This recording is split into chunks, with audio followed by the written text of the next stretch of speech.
Bonjour à toutes et à tous, ravi de vous retrouver pour l'édition de ce mardi 1er mars. Au sommaire, procédure collective en baisse, droit d'enregistrement et reporter un entretien préalable. C'est parti.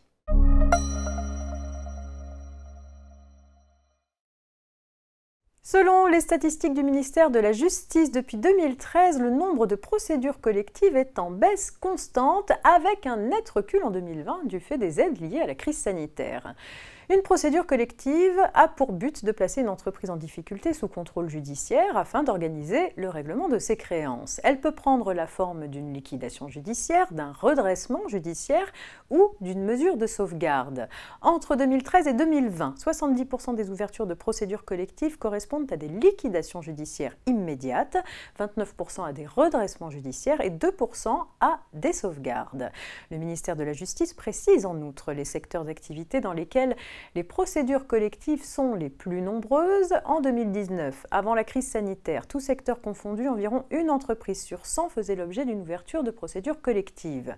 Les plus nombreuses appartiennent au secteur du commerce et de la construction, avec respectivement 24% et 23%, suivies de celles assurant des services aux entreprises, 20%, puis de celles du secteur de l'hébergement et de la restauration, 15%. Autre constatation, les entreprises existant depuis 2 à 3 ans sont les plus à risque.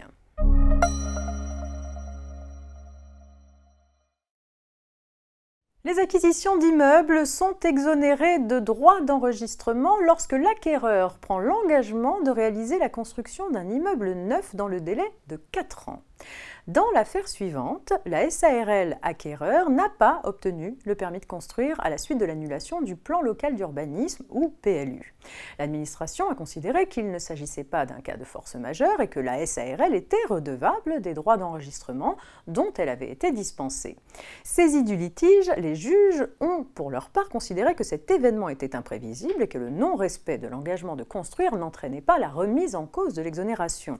En effet, il n'est pas démontré que la SARL avait pu savoir dans les semaines précédant la signature de l'acte authentique que les délibérations du conseil municipal ayant approuvé le PLU étaient contestées et que la justice administrative avait été saisie.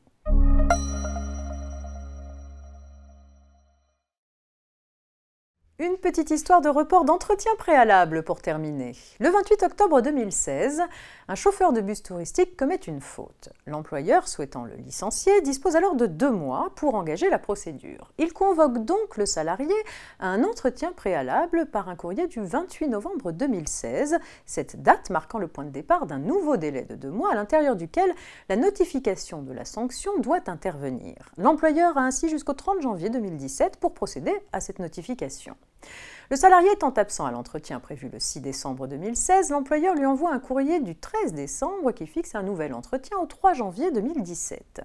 Quelques jours avant, le salarié informe l'employeur qu'il est hospitalisé et lui demande un nouveau report pour pouvoir se rétablir. L'employeur accepte et l'informe que l'entretien se tiendra le 6 juin 2017. Le salarié ne se présente pas à l'entretien le 6 juin. L'employeur lui notifie son licenciement pour faute grave le 16 juin 2017. Mais il est trop tard, car le délai de prescription qui se finissait le 30 janvier 2017 est largement dépassé. Le licenciement est donc jugé sans cause réelle et sérieuse. C'est l'occasion de rappeler que 1. La maladie ne suspend pas le délai de prescription.